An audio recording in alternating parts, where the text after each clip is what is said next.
Welcome to the Genius Factory. Enjoy the video. In this video, I will explain how to use Notion for Bible study. First, open Notion and create a brand new page. Name it something clear like Bible Study Hub. Next, choose a simple database layout, perhaps a table or a board view, to organize your content effectively. Add essential properties such as book, chapter, and verse to begin structuring your study materials. This initial setup takes only a few moments. Now, let's organize your study materials within Notion. Create individual entries for each book, chapter, or even specific verses you are studying.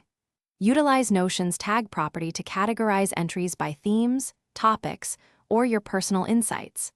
This allows for quick filtering and retrieval.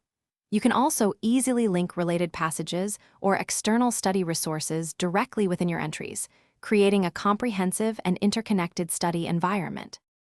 For a deeper dive, add a rich text property to each entry. This is where you'll record your detailed notes, reflections, and prayers. Include a simple checkbox property to mark readings as completed, giving you a clear visual of your progress.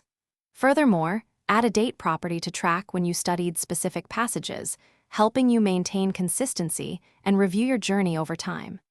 This method enhances your personal engagement. Finally, let's explore how to review and apply your learning. Use Notion's powerful filter and sort functions to easily review specific topics or themes you've studied. Create a linked database view for your daily or weekly reading plan, ensuring consistent engagement.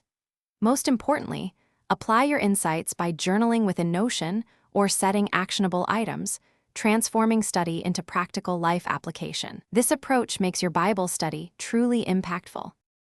Thanks for watching. If you found this helpful, don't forget to like and subscribe.